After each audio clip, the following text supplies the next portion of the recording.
जय जय सिया राम। ओम नमो भगवते वासुदेवाय। कैसे हैं बंधुओं आप सब? आशा है आप सब कुशल मंगल से होंगे। इसी मंगल कामना के साथ कथा में प्रवेश करते हैं। बंधुओं, आज हम प्रकाश डालेंगे दाम्पत्य जीवन में सुख और सौहार्द।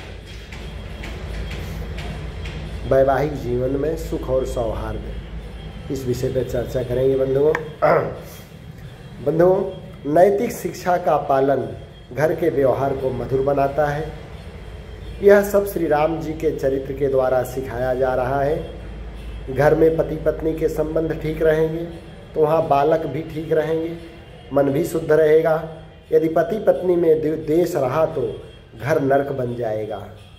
घरों में पति पत्नी के संबंध ठीक रखे जाएं। आजकल देखा जाता है कि दोष ज़्यादातर स्त्रियों पर डाला जाता है, पर यह सही बात तो यह है कि स्त्री की अपेक्षा पुरुष की जिम्मेदारी अधिक होती है। यदि बालक गलती करता है तो उसके पिता से कहना पड़ता है, क्योंकि वह जिम्मेदार है। पति यदि सही हो तो पत्नी भी सही होती है। एक बार संत तुकाराम खेत से गन्ने का गट्ठर लेकर घर आ रहे थे। रास्ते में गांव के छोटे बच्चे गन्ना मांगने लगे। संत जी एक एक गन्ना बांटते घर चले आए।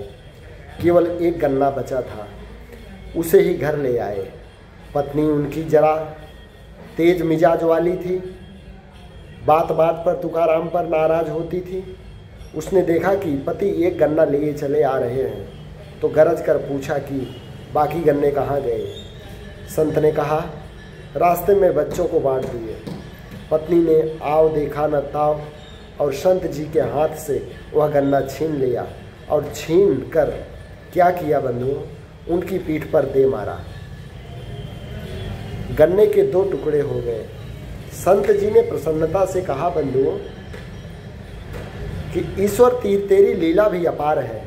गन्ना तो एक ही था पर बराबर 2 भागों में बांट दिया। कितना उचित न्याय दिया। अब हम पति पत्नी दोनों बराबर भाग चूसेंगे। पत्नी का क्रोध शांत हो गया बंधुओं। पति जहाँ ऐसा व्यवहार करता हो उस घर में कभी कलह हो सकती है क्या? यदि पत्नी को क्रोध भी आ जाए तो सूझबूझ वाला व्यवहार कुशल पति इस प्रकार अपनी पत्नी का भी मन जीत लेगा। जहाँ पुरुष बुद्धिमान होते हैं वहाँ झगड़े नहीं होते, परंतु जहाँ पति अहंकारी होते हैं, बिना बात रौब जमाते हैं, वहाँ गृह कलह होता है। श्री रामचंद्र जी की पत्नी का नाम सीता है। उनका नाम आज भी आदर्श नारी के रूप में लिया जाता है बंधुओं। यदि कोई स्त्री बड़ा गुणवान और व्यवहार कुशल हो तो कहते हैं वह तो सीता है, ऐसा लोगों का कहना है। रामचंद्र जी आदर्शवादी थे। यदि झगड़ालू स्वभाव के रहे होते तो सीता जी भी वैसी ही होती। रामचंद्र जी हमेशा नम्रता का व्यवहार करते थे। रामचंद्र जी ने जब सीता जी को वनवास भेजा तब दूसरी स्त्री होती तो नाराज होती, परंतु सीता जी ने एक शब्द भी नहीं कहा। ऐसी मानो भूमि बनाने वाले श्री रामचंद्र जी ही थे। रामचंद्र जी का विवाह गुरु वशिष्ठ संपन्न करा रहे थे। उस समय रामचंद्र जी ने प्रतिज्ञा की कि हे सीता, तुमने पवित्र मन से पतिव्रत धर्म का व्रत लिया है, उसी प्रकार पत्नी व्रत धर्म मैं भी निभाऊंगा। बंधुओं, स्त्री पुरुष दोनों को व्रत पालन करना चाहिए। पत्नी को पतिव्रत एवं पति को पत्नी व्रत का पालन करना चाहिए। नियम दोनों के लिए एक है। कोई पत्नी अपने पति को गाली न दे और पति अपनी पत्नी को कोसे नहीं। दोनों का व्यवहार समान रहना चाहिए। पति पत्नी जब ठीक रहें तो गृहस्थ की गाड़ी ठीक तरह चलती है। एक पहिया छोटा और दूसरा पहिया बड़ा हो तो गाड़ी ठीक तरह से नहीं चल सकती। भगवान रामचंद्र जी ने सभी को दाम्पत्य जीवन जीने की शिक्षा दी है अयोध्या में बंधुओं। जय श्री राधे। सभी का एक पत्नी व्रत था। यह स्वर्ग रामचंद्र जी ने बनाया था। आज यह दाम्पत्य जीवन का आदर्श घर घर में लाया जाना चाहिए। बंधुओं, वनवास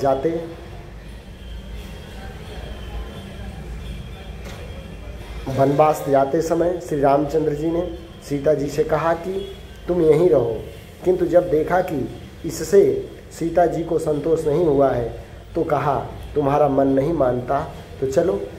तब सीता जी सास के चरण छूकर चल पड़ी। कैसा प्रेम था श्री राम का सीता जी के प्रति। जब वनवास में सीता जी ने स्वर्ण मृग देखा तो उसे मारने को कहा।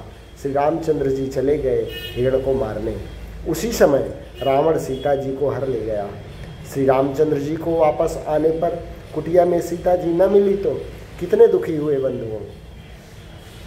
रामचंद्र जी बड़े दुखी हुए एवं सीता जी के गुणों का बखान करने लगे। गुणों का बखान कर रहे थे तो सीता के रंग रूप की तारीफ नहीं कर रहे थे। ऐसा नहीं कह रहे थे कि सीता ओठों पर लाली लगाती थी, बनारसी साड़ी पहनती थी, ऐसा श्रृंगार करती थी। वे ऐसा कुछ नहीं कह रहे हैं। रामचंद्र जी गुणों की खान सीता को याद कर रहे हैं और कह रहे हैं कि सीता शीलवान, व्रतशील, नियम और मर्यादाओं का पालन करने वाली सीता कहाँ गई। जानकी जब से तू वन में आई तब से वन सुंदर बन गया था। लताएं वृक्ष सब फूलने फलने लगे थे। पशु पक्षी हिरण सबसे रामचंद्र जी पूछते हैं कि क्या तुमने सीता को देखा है, सीता कहाँ गई। रामचंद्र जी का कितना अगाध प्रेम था बंधुओं सीता जी के प्रति। हे खग हे मृग हे मधुकर श्रेणी, तुम देखी सीता मृग नैनी। जय श्री राधे, जय श्रीमन नारायण। बंधुओं, जब हनुमान जी अशोक वाटिका में पहुँचते हैं तब सीता जी भी राम के गुणों को याद कर पूछती हैं, मेरे प्राण प्यारे, कोमल चित्त एवं स्नेह करने वाले श्री राम कुशल से तो हैं ना। हनुमान जी सुनाते हैं, हे माता, श्री रामचंद्र जी एवं श्री लक्ष्मण जी कुशल से तो हैं, किंतु आपके दुख में वे बहुत दुखी हैं। आपके दुखों को जब याद करते हैं तो बहुत व्याकुल हो जाते हैं। रामचंद्र जी की मन स्थिति का वर्णन करते हुए वे कहते हैं कि अब उन्हें पवन भी सांप की फुफकार जैसा बादल तपा हुआ और जल भी आग जैसा प्रतीत होता है। हे माता सीता, उनका मन तो सदैव आपके पास ही रहता है। आजकल तो पत्नी बीमार पड़ी है बंधुओं, आजकल तो पत्नी बीमार पड़ी है और पतिदेव सिनेमा देखने जाते हैं। पत्नी के दुख में भी पति को कष्ट न हो, ऐसे व्यक्ति पत्थर दिल के होते हैं। शूर्पणखा वन में रामचंद्र जी के पास आकर विवाह का प्रस्ताव रखती है और कहती है कि मैं कितनी सुंदर हूँ, मुझे अपने जैसा कोई सुंदर पति नहीं मिला। तुम भी कुछ काले हो पर तुमको देखकर कुछ संतोष है। रामचंद्र जी ने कहा, मेरा तो विवाह हो गया है, अगर कोई अविवाहित है तो कुछ और बात है, परंतु विवाह हो जाने पर दूसरी शादी का प्रश्न ही नहीं उठता। आजकल तो लोग हर किसी की बहन बेटी को बुरी नज़र से देखते हैं, चाहे कोई शादी का प्रस्ताव करे या न करे। रामचंद्र जी ने कभी भी किसी स्त्री को बुरी भावना से नहीं देखा। जननी सम जानहि पर नारी, भगवान आत्मविश्वास के साथ कहते हैं, मोहि अतिशय प्रतीति मन केरी, और जहि सपने हो पर नारी ने हेरी। स्वप्न में भी कभी दूसरे की स्त्री को नहीं देखा है। बंधुओं, घर का सारा काम सीता जी ही नहीं करती थी, रामचंद्र जी भी घर का काम साथ साथ करते थे।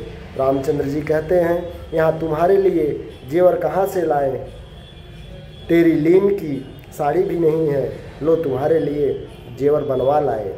अर्थात फूल मालाओं के जेवर पहना रहे हैं। आप कहते हैं कि पति पत्नी कभी हंसती नहीं, अरे आप भी कभी हंसे हैं? आपने कभी पत्नी को चाय बनाकर पिलाई। आपको पत्नी से ठीक व्यवहार करना चाहिए। एक बार इंद्र का पुत्र जयंत कौवे का रूप धारण कर परीक्षा करने आया, यह देखने की राम का स्त्री के प्रति कितना स्नेह है। कौवे ने सीता जी के पाँव में चोंच मार दी और पाँव से खून निकलने लगा। रामचंद्र जी को बड़ा क्रोध आया बंधुओं। उन्होंने तीर छोड़ा और कौवे के क्षमा मांगने पर ही क्षमा किया। जब सीता जी रामचंद्र जी के साथ वनवास जाने के लिए कहने लगी तो रामचंद्र जी ने कहा, मैं चाहता हूँ कि तुम्हें सुख मिले। यहाँ पर दूध घी सब कुछ मिलेगा। रहने खाने की जो सुख सुविधाएँ यहाँ हैं वे वन में नहीं हैं। सीता वन में बड़ी कठिनाइयाँ हैं। ठंड, धूप, वर्षा को सहना पड़ेगा। राक्षस मनुष्यों को खा जाते हैं। बड़े बड़े सांप आते हैं। जंगली खूंखार जानवर रहते हैं। वन में हजारों कष्ट आते हैं। सीता जी जवाब देती हैं बंधुओं कि हे पतिदेव, जब मैं आपके साथ रहूँगी तो कौन आँख उठाएगा। मुझे अपने पति पर विश्वास है कि वह छाया करेंगे, मेरी रक्षा करेंगे। ऐसा क्यों? इसलिए कि वे राम के स्वभाव और आदर्श को भली प्रकार जानती थी बंधुओं। हनुमान जी ने बाली सुग्रीव की कहानी सुनाई और भगवान रामचंद्र जी ने बाली को मार गिराया। सुग्रीव ने वचन दिया था कि मैं सीता को खोज को चलूँगा, परंतु जब सुग्रीव नहीं आया तो रामचंद्र जी को पीड़ा होने लगी। कहते हैं कि 4 माह बीत चुके, अभी तक सीता जी की खबर नहीं मिली। मुझे पता चल जाए तो मैं काल से भी लड़ूंगा। पत्नी के प्रति ऐसी व्यवस्था होनी चाहिए बंधुओं। हनुमान जी ने सीता जी का पता लगा लिया है। यह समाचार सुनकर रामचंद्र जी बहुत प्रसन्न होते हैं और हनुमान जी से उनकी कुशलता कहने को कहते हैं। हनुमान जी कहते हैं बंधुओं कि हे दीनदयाल, माता सीता कितनी दुखी हैं। यह अगर मैं आपसे कहूँगा तो आपको अत्यंत दुख होगा। आपके बिना माता सीता बहुत व्याकुल है, बहुत दुखी है। हमें सीता माता को जल्दी ही लाना चाहिए। सीता जी के दुख के समाचार सुनकर रामचंद्र जी के नयनों में जल भर आए बंधुओं। पति ऐसा होना चाहिए। आजकल पत्नी बीमार होती है तो कहते हैं कि दवाई के लिए दाम नहीं है। सिनेमा में कोका कोला में, बीड़ी सिगरेट में 25 रुपये खर्च कर देते हैं और पत्नी कहती है कि बुखार है तो पति महोदय कहते हैं जब से ब्याह कर लाया हूँ तब से तू कभी ठीक ही नहीं रहती। सुबह नहा लिया होगा इसलिए बुखार आ गया होगा। बंधुओं, मनुष्य वह है जो पत्नी के खाने पीने का, दवाई का ध्यान रखे। स्वयं तो आधा किलो दूध पिएंगे और पत्नी को आधा पाव भी नहीं, जबकि काम वह तुमसे अधिक करती है। जिनके मन ऐसे होते हैं उनका दाम्पत्य जीवन कैसे सुखी रह सकता है बंधुओं। जब रावण को मारकर रामचंद्र जी सीता सहित वापस अयोध्या आते हैं तो सीता जी को बताते हैं कि हमने यहाँ श्री रामेश्वर जी की स्थापना की थी, पुल बनाया था। सभी संबंधित स्थानों को दिखाते चले जा रहे हैं। आजकल तो स्त्री कहती है गोवर्धन जाना चाहती हूँ तो पति महोदय कहते हैं चल, कहाँ जावेगी, यह मेरी जन्मभूमि है। जन्मभूमि से बढ़कर कोई तीर्थ नहीं। बंधुओं, दाम्पत्य जीवन को सुखी बनाना है तो पति पत्नी दोनों को एक दूसरे के सुख दुख का ध्यान रखना चाहिए। दोनों एक रथ के दो पहिए हैं। इन्हीं से सुखी गृहस्थ जीवन का रथ चलता है। रामायण से पति पत्नी के सहजीवन के आदर्श और सिद्धांत की प्रेरणा लेनी चाहिए, तभी हमारा परिवार स्वर्ग जैसा बन सकता है। जय श्रीमन्नारायण, जय श्री राधे। ओम नमो भगवते वासुदेवाय। ओम नमो भगवते वासुदेवाय। ओम नमो भगवते वासुदेवाय। अब बंधुओं, कल जो है हम चर्चा करेंगे जहाँ प्रेम वहाँ परमात्मा है, जहाँ प्रेम वहाँ परमात्मा है, इस विषय पे कल हम चर्चा करेंगे। तब तक के लिए जय श्री राधे, जय श्रीमन्नारायण। श्रीमन्नारायण नारायण हरि हरि, श्रीमन्नारायण नारायण हरि हरि, भजमन्नारायण नारायण हरि हरि, श्रीमन्नारायण नारायण हरि हरि, भजमन्नारायण नारायण हरि हरि, श्रीमन्नारायण नारायण हरि हरि, भजमन्नारायण नारायण हरि हरि। सभी बंधुओं का हार्दिक स्वागत एवं अभिनंदन है। सभी को जय श्री राधे, जय श्रीमन्नारायण, जय श्रीमन्नारायण, जय श्रीमन्नारायण।